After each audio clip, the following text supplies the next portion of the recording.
Gjatë spektaklit live të Big Brother VIP Albania në shtëpi u prezantuan 3 banorë të rinj, njëri prej tyre ishte Mateo, i cili u prezantua si ish i dashur i Brikenës. Banorët e rinj nuk u bashkuan menjëherë me banorët aktual pasi produksioni vendosi që ata të qëndronin në një dom të izoluar. Detyra e tyre ishte të zgjidhnin 3 nga banorët aktual për t'u dhënë imunitet në televotimin e radhës. Këta 3 banorë do t'u bashkoheshin më pas banorëve të rinj në dhomën e izoluar. Në momentin që banorët e rinj u shfaqën në ekranin e madh, Brikena reagoi e habitur kur pa Mateon. Ajo deklaroi se e njihte dhe se kishte shkëmbyer me të disa mesazhe rreth 3 vite më parë, por mohoi kategorikisht të kishte pasur ndonjë lidhje me të.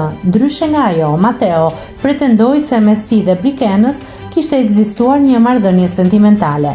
Situata u tensionua edhe më shumë kur Mateo zgjodhi Brikenën si një nga banorët për t'i dhënë imunitet, duke e futur kështu në të njëjtën dhomë me banorët e rinj.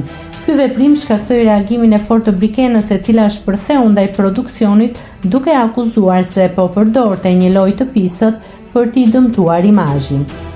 Unë nuk dua të shkoj dhe të them të drejtën, po e kuptoj pak a shumë me çfarë qëllimi ka hyrë Mateo, edhe nuk jam fare dakord me produksionin që mundoheni të bëni lojra të tilla vetëm duke u munduar të sillni një person që e kam njohur jashtë dhe nuk ka patur asgjë më shumë, duke u munduar të nisni diçka për të më prishur imazhin. Kështu që nuk jam fare dakord dhe nuk dua të shkoj atje. S'ka shanse. Edhe nuk jam fare dakord me produksionin për një gest të tillë. Megjithatë, pas përpjekjeve të moderatorit Ledion Liço për ta qetësuar dhe për ta bindur se nga ana e produksionit nuk ishte pasur asnjë qëllim të keq, Brikena pranoi situatën dhe u fut në dhomën e izolimit bashkë me banorët e rinj. Nëse klikoni mbi butonin subscribe, do t'ju shfaqen të gjitha publikimet tona. Ju ftoj t'i bëni subscribe kanalit, të pëlqeni videot dhe të lini komentin tuaj.